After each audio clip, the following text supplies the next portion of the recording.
Hello दोस्तों, मैं हूं धर्मवीर सिंह देओल और आप सबका इस यूट्यूब चैनल पे बहुत बहुत स्वागत करता हूं।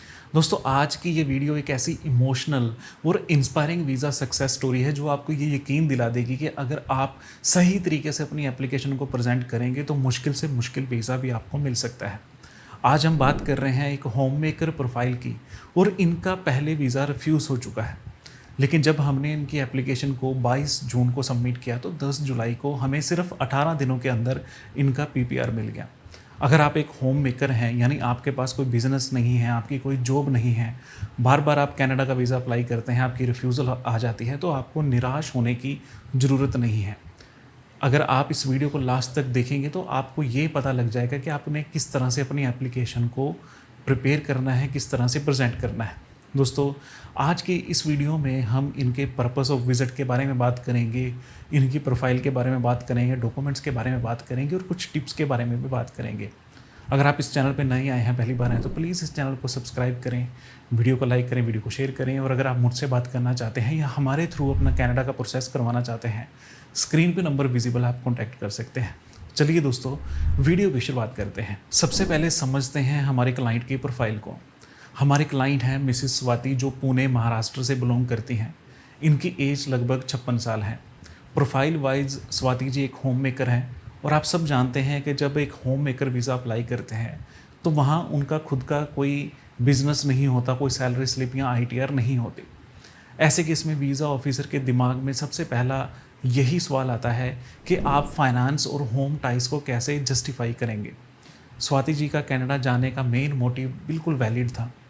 उन्हें कनाडा में इनका बेटा रहता है, उनकी वाइफ रहती है, वर्क परमिट पे हैं, तो उनसे मिलने के लिए इन्होंने कनाडा जाना था और हमने इनविटेशन लेटर में भी सेम पर्पस यहाँ पे दिखाया था। अब बात करते हैं इनकी रीसेंट रिफ्यूज़ल की। इनकी रीसेंट रिफ्यूज़ल 4 जून 2026 को आई थी। इनकी रिफ्यूज़ल लेटर में 2 मेन रीज़न थे। सबसे पहला था purpose of visit. Visa officer को लगा कि इनका जो पर्पस ऑफ विज़िट है वो जेन्युइन नहीं है और ये वहाँ पे एज ए टेम्पररी नहीं जाना चाहते। इनकेस अगर इन्हें वीज़ा मिल गया तो ये वापस नहीं आएंगे। दूसरा था फाइनेंशियल, इनकी कंडीशन, इनके एसेट्स। इनके जो वीज़ा ऑफिसर है उन्हें ये लगा कि जो इनकी अपनी प्रोफाइल है, इनके जो स्पॉन्सर है, इनका जो बेटा है, उसकी जो वाइफ है, उनके जो फाइनेंशियल डॉक्यूमेंट है वो इतने ज़्यादा स्ट्रॉन्ग नहीं हैं कि इनके आने और जाने का खर्चा उठा सकें। हालांकि पर्पस ऑफ विज़िट में हमने सेम पर्पस यूज़ किया, बट हमने यहाँ पे अपना इनविटेशन लेटर को क्रिएट किया। अगर फाइनेंशियल डॉक्यूमेंट की बात करें तो फाइनेंशियल डॉक्यूमेंट भी हमने सेम यूज़ किए, यानी कि इस एप्लीकेशन में 90% डॉक्यूमेंट सेम थे और इन्हीं एप्लीकेशन पे, इन्हीं डॉक्यूमेंट पे इनकी जो पुरानी एप्लीकेशन है वो रिफ्यूज़ हुई थी। हमने इस केस को कैसे रिप्रेजेंट किया, चलिए ध्यान से समझते हैं। पहला पॉइंट था इनके फाइनेंस को क्लियर करना। लोग सोचते हैं कि अगर स्पॉन्सर कनाडा में है तो सिर्फ वहाँ के बैंक डॉक्यूमेंट या बैंक अकाउंट दिखाने से काम चल जाएगा। हमने ऐसा नहीं किया। हमने स्वाति जी के खुद के जो फंड्स हैं वो भी दिखाए, इनके बेटे के जो फंड्स हैं वो दिखाए, इनकी जो डॉटर इन लॉ है उनके फ़ंड को दिखाया और एक कंबाइन एप्लीकेशन को सबमिट किया। इनके अकाउंट में लगभग 5.5 लाख रुपए लिक्विड बैलेंस था, इनकी एफडी थी और हमने ये भी प्रूव करने की कोशिश की कि इनके अपने लिक्विड बैलेंस हैं और अगर ये बेटे से या उनकी वाइफ से कोई हेल्प नहीं लेते तब भी इनके पास एक लिक्विड अमाउंट अवेलेबल है जो इनके आने जाने में इनकी हेल्प कर सकता है। हमने इनका फाइनेंशियल डिक्लेरेशन लेटर बनाया जिसमें हमने फाइनेंस के बारे में डिटेल में बताया और वीज़ा ऑफिसर को शायद वहाँ पे इनकी फाइनेंशियल कंडीशन समझ में आई। दूसरा पॉइंट था इनके टाइज को एक्सप्लेन करना। एक होम मेकर के लिए वापस आने के रीज़न होते हैं वो काफ़ी लिमिटेड होते हैं, तो हमने इनके टाइज़ के लिए हमने टाइज़ डिक्लेरेशन लेटर बनाया जिसमें वीज़ा ऑफिसर को हम समझा पाए कि ये किस वजह से वापस आएंगे। इसमें सबसे पहले हमने इनकी फैमिली रिस्पॉन्सिबिलिटीज़ को बताया। हमने ये दिखाया कि जो स्वाति जी के पति हैं वो रिटायर हैं, इनका छोटा बेटा और इनकी जो मदर हैं वो सभी पुणे में रहते हैं और जो ये अपने घर की बैकबोन है, क्योंकि होम मेकर हमेशा घर की बैकबोन होती हैं और इनकी अपनी रिस्पॉन्सिबिलिटीज़ हैं जो इनकी फैमिली के लिए हैं। और होम मेकर में सबसे बड़ी जो वजह होती है वापस आने की वो हमेशा फैमिली होती है। दूसरा, हमने इनकी मूवेबल प्रॉपर्टी को दिखाया। हमने इनके जो इनके प्लाट हैं, इनके जो रेजिडेंशियल अपार्टमेंट हैं उसकी वैल्यूएशन हमने यहाँ पे सबमिट की। अगर वैल्यूएशन की बात करें तो तकरीबन 1,25,00,000 की एक वैल्यूएशन थी। तो हमने ये बताया कि इनके नाम पे इंडिया में प्रॉपर्टी है और उसकी ये वैल्यूएशन है और उसके लिए ये वापस ज़रूर आएंगे। चलिए दोस्तों, एक बार उन डॉक्यूमेंट्स की बात कर लेते हैं जो हमने इस एप्लीकेशन में सबमिट किए। सबसे पहले हमने इनके सपोर्ट डॉक्यूमेंट को क्रिएट किया और इनका एक डिटेल्ड कवर लेटर सबमिट किया, जिससे वीज़ा ऑफिसर को इनकी प्रोफाइल समझ में आई।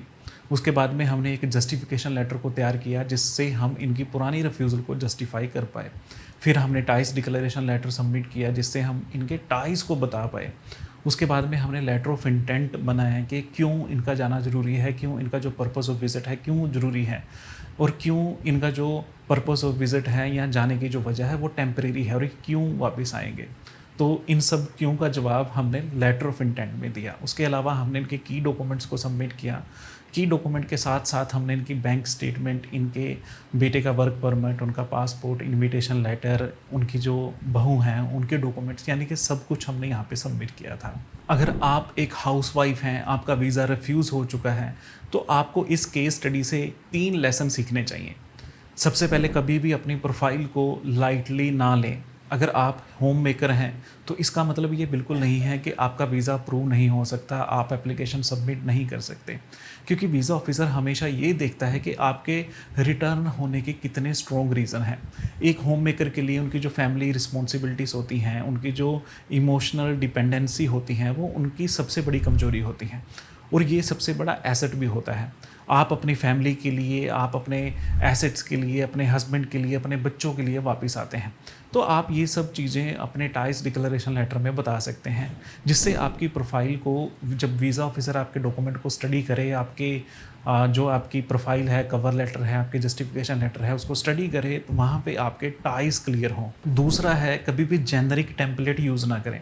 इंटरनेट से कॉपी पेस्ट किया हुआ वही घिसा पीटा जेनरिक कवर लेटर बिल्कुल सबमिट ना करें।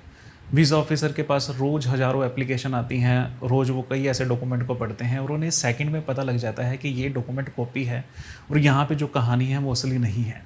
स्वाति जी के केस की तरह हर एक एप्लीकेंट की जो फैमिली सेटअप होता है, उनके जो लोकल एसेट होते हैं, उनकी जो फाइनेंशियल सिचुएशन होती है, वो बिल्कुल अलग होती है। इसलिए जो आपका कवर लेटर है और आपका जस्टिफिकेशन लेटर है वो बिल्कुल कस्टमाइज़ होना चाहिए, यानी कि सिर्फ आपका होना चाहिए। उसी से आपके जो रियल इमोशन है और आपकी जो बैकग्राउंड है वही वहाँ पे वेरीफाई होगी और वही वहाँ पे विजिबल होगी, जिससे वीज़ा ऑफिसर आपकी रिफ्यूज़ एप्लीकेशन पे भी आपको वीज़ा दे सकता है। रिफ्यूज़ल जस्टिफिकेशन लेटर को ज़रूर सबमिट करें। अगर आपकी पहले रिफ्यूज़ल आ चुकी हैं तो आप उन रीज़न को इग्नोर मत करें और दोबारा सेम डॉक्यूमेंट पे अपनी एप्लीकेशन को कभी सबमिट ना करें, क्योंकि वहाँ पे आपकी रिफ्यूज़ल आ जाएगी।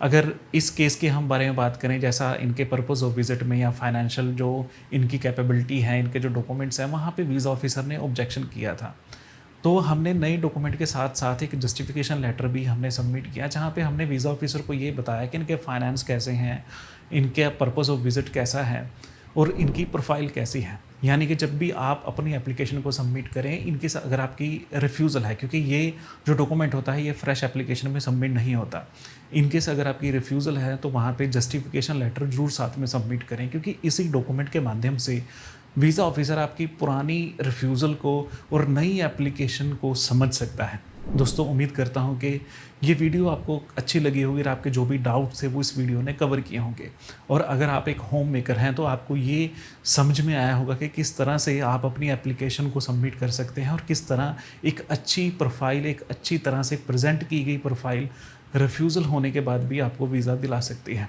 अगर दोस्तों अभी आपका कोई क्वेश्चन है या कोई आपका डाउट है, स्क्रीन पे नंबर विजिबल है, आप कांटेक्ट कर सकते हैं। बट मैं ये उम्मीद करता हूँ कि आप जब भी मुझे कॉल करें, हमारे वर्किंग आवर्स में ही कॉल करें, और उसकी डिटेल भी आपको स्क्रीन पे मिल जाएगी।